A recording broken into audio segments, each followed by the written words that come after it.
Сайн байцгаана уу эрхэм мөндөд үзэгчтэй. Ийгл 22 нэвтрүүлгийн энэ удаагийн дугаар эхлэхэд бэлэн болж байна. Энэ удаагийн дугаартаа бид Улаанбаатар төмөр замын дарга асан Л.Пүрэвбаатар ураад байна. За тэгэхээр бидний урилгыг хүлээж авч ирсэн танд баярлалаа.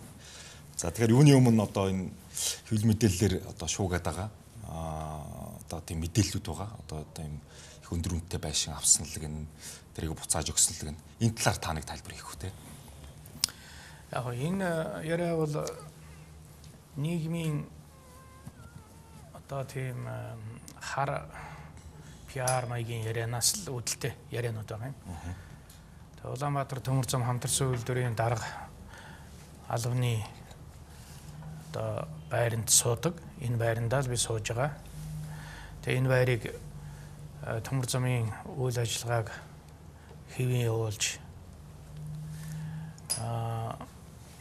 буруутай үйлдэл, эс үйлдэл гэдгийг байна. Тогтоогдоогүй нөхцөлд одоо танд өөрт чинь шилжүүлнэ гэсэн ийм гэрээ контрактыг Оросын тал надтай гараа өсгөх зураад ингээд өдөө өрсөн. Гэтэл Монголын тал нь энэ гэрээ контракт бол бидэнд хамаагүй өгөхгүй.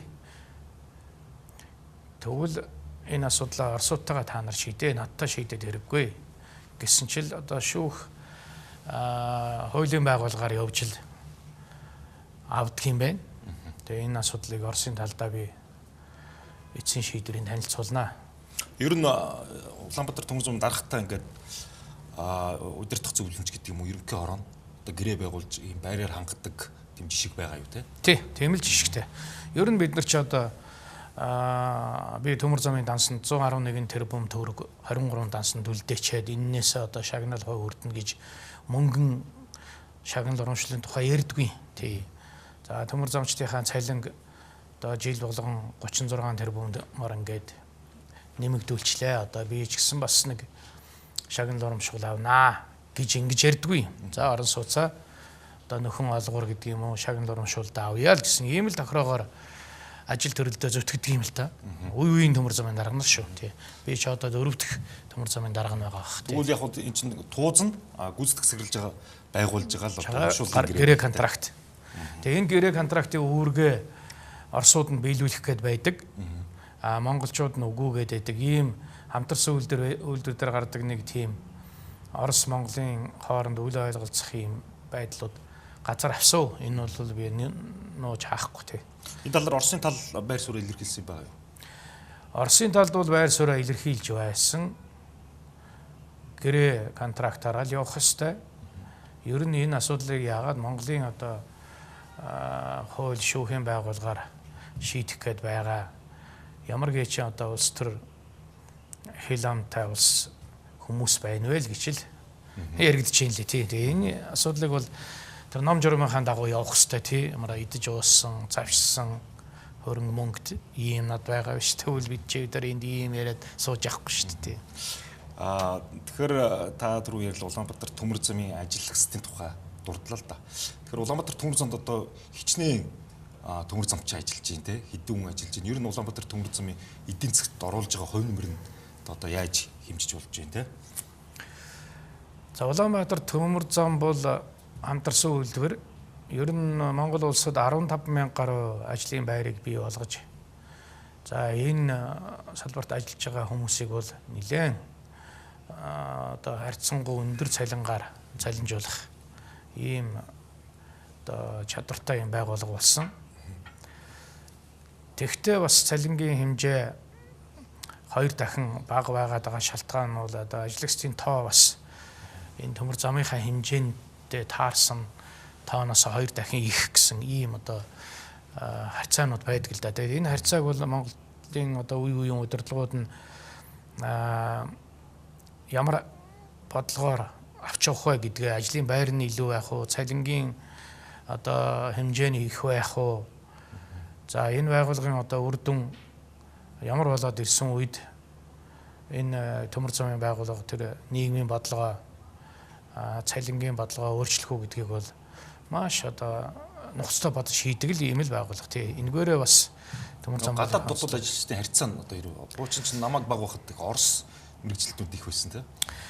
За өнөөдөр бол бидний үе одоо яг Ленинград, Москва энэ зөвлөлт Оросын одоо ихтэй сургуулиудад төгсч ирсэн инженер, удирдлагын чиглэлийн улсууд нь бол энэ төмөр замыг авч явах хэмжээнд очоод манай улс бол өөрөө төмөр замын ийм одоо аж ахуй бүхий, ийм бодлого чиглэл бүхий одоо бие даасан үйл ажиллагаа явуулах шадартай болсон үедээ бол энэ төмөр замыг өөр дээрээ шууд авсан. Өнөөдөр бол нэг 20 гаруй мэрэгжилтэн за удирдлагын одоо 50% энэ харьцаа одоо хадгалж байгаа учраас тэр хэмжээнд Орос мэрэгчлүүдийг ажиллуулж байгаа наа тий. Нэлээд бага хэмжээнд төцсөн биз дээ. Тийм байна. Ер нь яг Улаанбаатар төмөр зам ер нь Монголын төмөр замын одоо хөгжилд тулгарч байгаа сорилт бэрхшээлийг та хэрхэн харж байна? За бид Монгол улс ямар одоо хэмжээний төмөр замтай хизээ тэр нь баригдаж ашиглалтанд орж байх ёстой. Энэ цаг үе, энэ хэрэгцээ шаардлагыг бас бүрэн ухамсарлаж мэдэрч түүндээ таарсан төрийн болон бизнесийн бодлогыг бол явуулж чадахгүй бодлоод байна л да. Тэгээ энэ дотор байгаа 3 том төмөр замын тухай ярьдаг л да.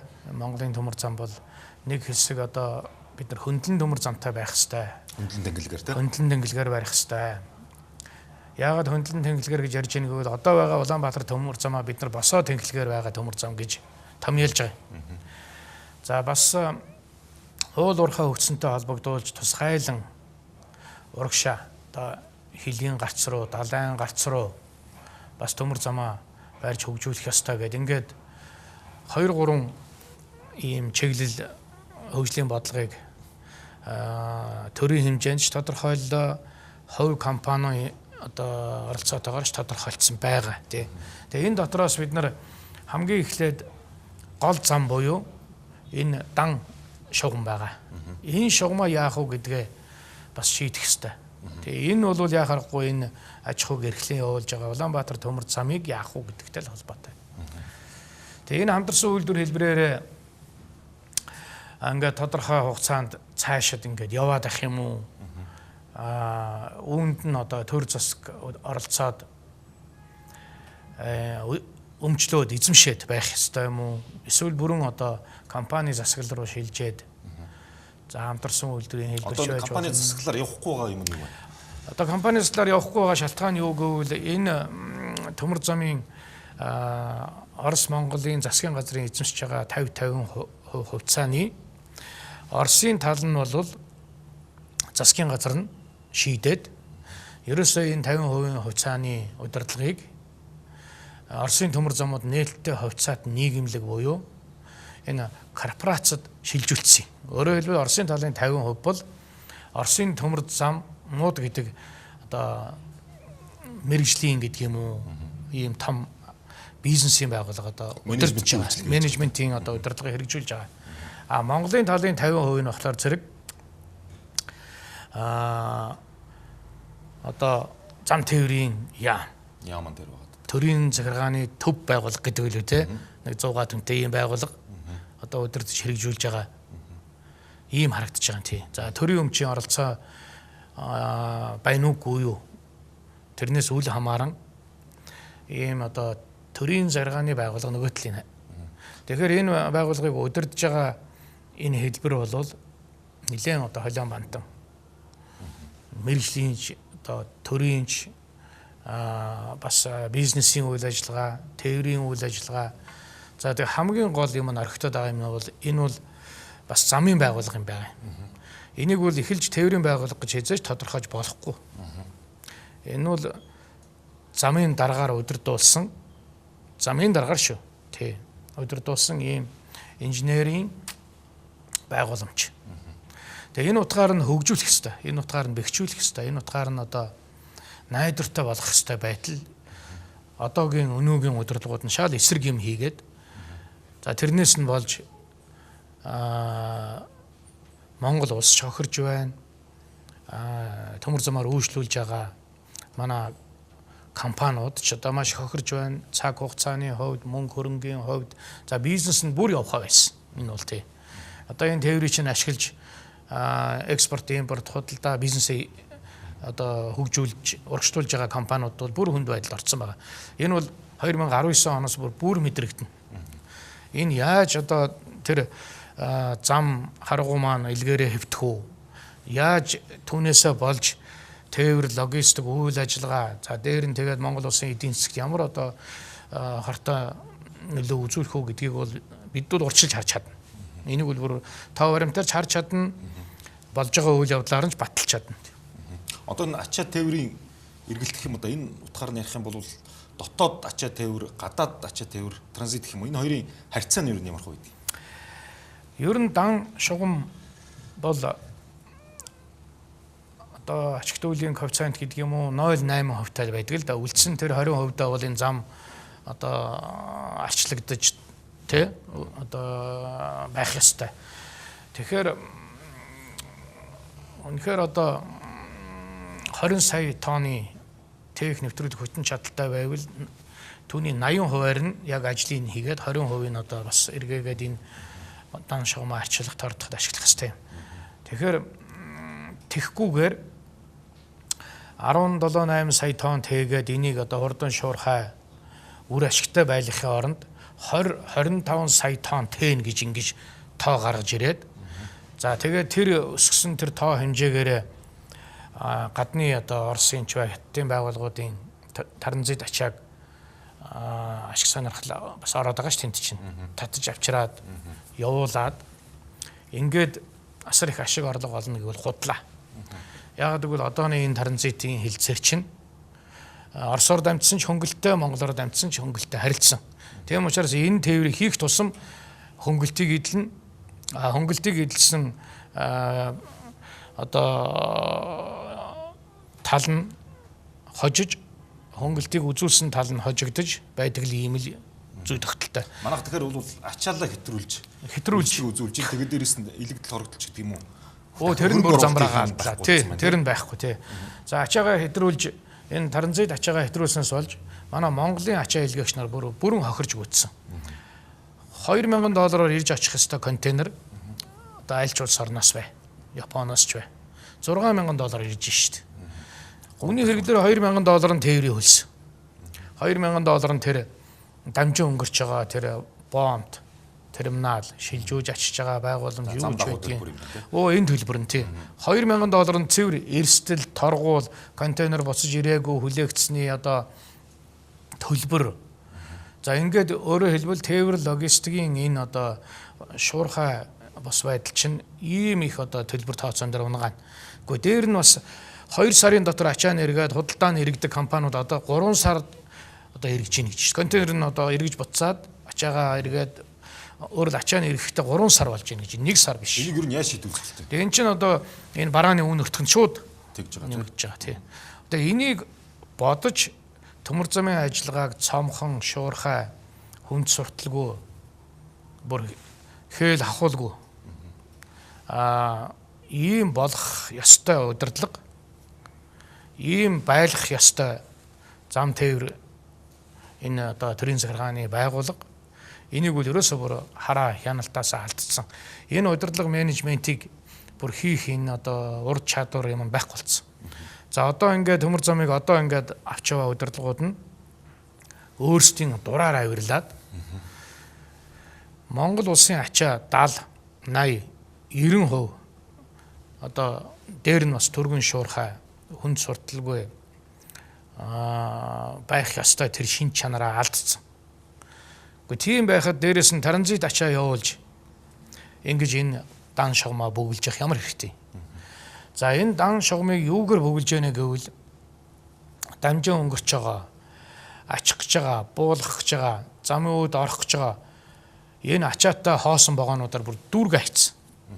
Ингээд зам нь одоо ингээд паралич гэдэг шүү дээ. Тийм маягт орчдөг тий. За ачаатай хоосон талдаа ингээд энэ тэн зогсож байгаа вагон чинь олон мянга болоод ирэхээр зэрэг вагон хөрхөө байж эхэлдэг байхгүй юу? Түргэн ирэхгүй болохоор чинь зэрэг вагоны тоог нэмэргүй. 6,000 вагоноор л одоо ингээд хязгаарлах хэрэгтэй байтал тэрийг 7,000 вагон болгож болохгүй шүү. Тэр 1000 хуучин эвдэрхий вагон оруулж ирж засч ахиж энэ зам дээр нь бөглөө үсэх ямар ч хэрэг байхгүй. За тэгээд тэр хуучин ойтон вагон орж ирсэн гэдэг хэрэг бол хэл аманд би ингээд сонсож байхад надад бол ичгдэг санагдаж байна. Гэхдээ вагоноо нэмээд төмөр замын тээврийн одоо үйл ажиллагааг хурдан шуурхай хүртээмжтэй болгоно гэж бодож байгаа. Ийм тээврийн үйлчлэгийг одоо зохион байгуулж байгаа ийм удирдлага, ийм шийдвэр гаргадаг менежментийг би ёстой бүр ойлгохгүй байна. Тэгээ энэ зам инженерийн байгууламжийн энэ техник, технологи, арчилгаа, үйлчилгээ энэ зүйлийг их л сайжруулах ёстой замын дарга өнөөдөр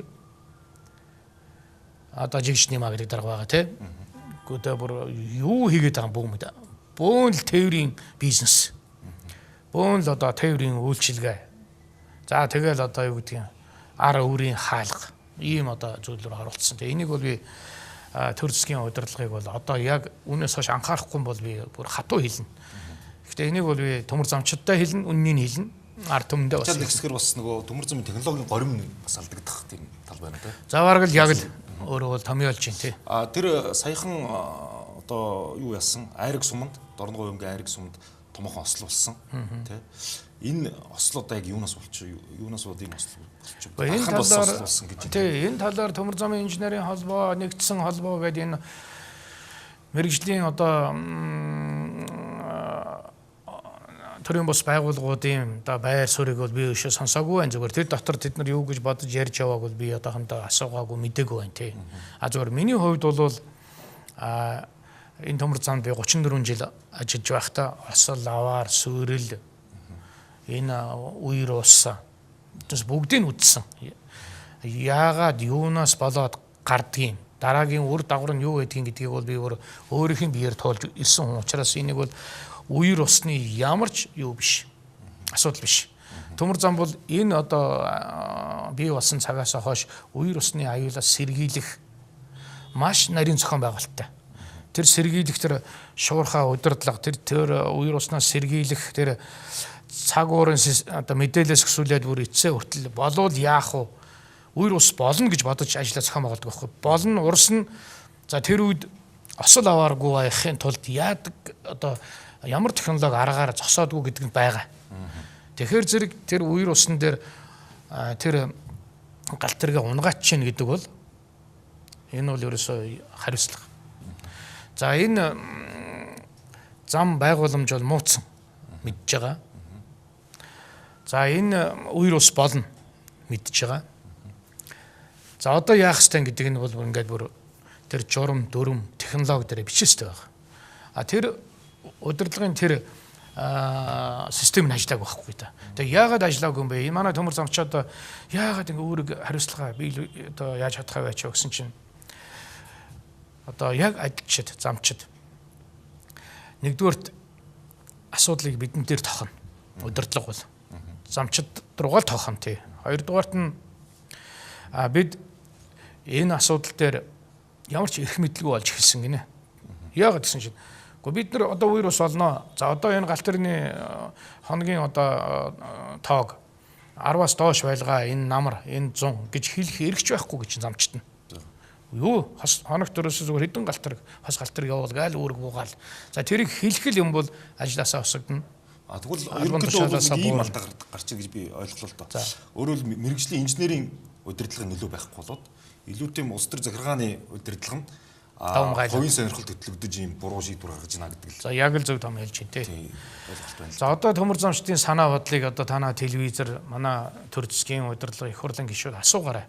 Төмөр замчдын одоо сэтгэл санаа хүсэл эрен мэдлэл зориг бол бүрэн могсон. Одоо хизээ энэ даргийнхаа дарамтанд орох уу? Яах уу гэдгээ мэдхэ байцсан одоо ингээд хүмүүс л ажил төрлөө хийж явна. Тэр дунд чадны удирдлага, дээд чадны тэр инженер техникийн ажилтнууд гэж ярихгүйгээр би хэлж штэ.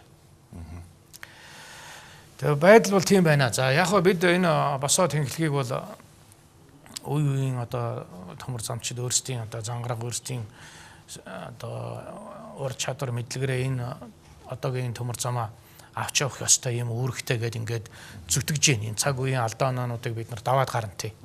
Ер нь цаашид Монгол улсын төмөр замын салбараа яах гээд байгаа юм.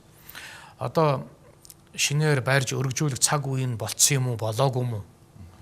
Бодлого шийдэл нь гарцсан ирнэ түүнийг хэрэгжүүлэхдээ бодлоод байгаа юм уу? Энийг одоо ухамсарлаж ойлгоё л да. Энийг одоо таг дугуй мартах гээд байгаа юм хаашаа. Тийм их мөнгө хөрөнгө зарчгаа, тийм их цаг хугацаа алдчихад одоо тэрэн дээр таньж мэдж авч алдаа оноо ухаж ойлгож авчгаа цаашаа явах явахгүйгаа шийдэх ийм цаг үедээ ирсэн байна. Би түрүү нэг зүйл асуусан та хариулаг өнгөрчих шууллаа. Яг төмөр замын өөрийнх нь өнөөгийн байдлаар те орлого зарлага нь одоо ямар хөө харьцаатай байдгийг яг ашигтай ажиллаж чинь үү те бодвол ашигтай ажиллаж байгаа байх л та. За төмөр замын орлого ашгийг бол яг тоо баримтаар нь дурдаад яах вэ? Ер нь бол төмөр замын орлогын талаас дээш хувь нь бол цалин хөлсөндөө явна.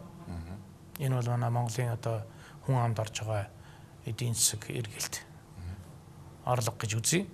15,000 ажиллаж байгаа хэвээр. Тий. За үлдсэн нь бол ингээд зүтгүүр, вагон, замын засвар арчилгаанд л үндсэндээ явна да. За энэ засвар арчилгааны арга технологи нь хоцрогдоод за бидний авч хэрэгжилж байгаа энэ элч тэрэгнүүд нь, вагонууд нь хуучин нойтон болоод тэгээд энэ зардал нь өсөж байгаа юм. Ажилчдын цалин бол нэг жилд нэг би бол 10% өсөж байхад энэ үн өртөг зардал 50%, 100% өсөж явна. Өөрөөр 2 дахин. Тэгэхээр аль нь төрүүлж өсөд байна гэдгийг бол харин контролдох хэрэгтэй, хянах хэрэгтэй, зогсоох хэрэгтэй тий. Тэгээ энэ менежментийг бол хийж чадахчгүй энэ бол ерөөсөө юунаас гарцсан, хяналтаас гарцсан юм билээ. Одоо байгаа одоо энэ хөдлөх хэд гэдэг үл үү? Эдний ус чинь дунджаар хэдэн жил хэрэгэлсэн ашиглагдсан зүйлүүд байна. Ер нь хэдэн жил хэрэглэх ёстой норм. Энийг бол тэр техник технологийн нарийн одоо стандарт журмаар зохицуулсан байгаа. Тий. Тэгээ энэ дээр нь түшгэлж гарсан захиргааны актуудаар ч гэсэн бас хяналт тавьж байгаа. Тэгээ энийг бол бид нар бариад хянаад явахд болно.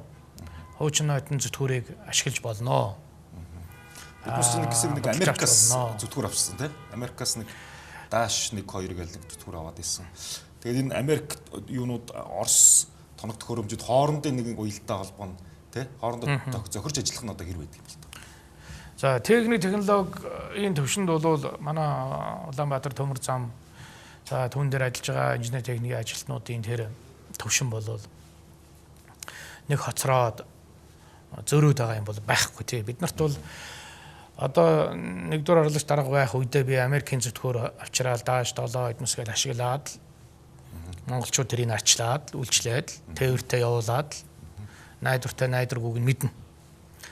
Оросын холбооны улс буюу хуучнаар одоо зөвлөлт улсын үйлдвэрлэлүүдээр хийсэн зүтгүүрүүдийг авчираад бас засаж үйлчлээд зүтгүүлээд ингээд ажиллаа хийгээд яваад аж болж байгаа тий. Тэгвэл элчтэр гэдэг бол 0.6% хүртэл ашиглалтын одоо коэффициент гэдэг юм уу. Тийм одоо зүйл эднээс стандарт байдаг учраас хэцүү ашиглахад. Ямар энэ чинь цахилгаан зүтгүүр бол одоо ингээд шунгнаал байна шүү дээ. Тийм үстэй тий. За ийм техник технологи юмнуудыг бол ярихад бол Улаанбаатар төмөр зам дээр бодлогын гэдэг юм уу удирдлагын арга ухаан мэдлэг ерөөсөө шал өөр төвшөнд шаардна. Энийг үл зүгээр нэг захын улс төрчийн шахалт бизнесийн одоо сэтгэлгээтэй хүний хийх ажил биш. Энэ бол цэвэр мэрэгжлийн юм уу? Энэ том аврын компани засаглалтаа түүнийг удирдах. За тэр дотроо одоо тээвэр логистикийн замын техник технологийн ийм иж бүрэн цогц аж ахуйг удирдах ийм арга ухаантай үнэл ажиллахаас биш. Тийм учраас үе үеийн одоо дараа нар нь орос хүмүүс байсан шүү дээ. Ер нь бол энэ одоо байдлаасаа болж тий. Тэгээд Оросын талаас аудит шалгалтууд тогтмол хийдэг баг тий.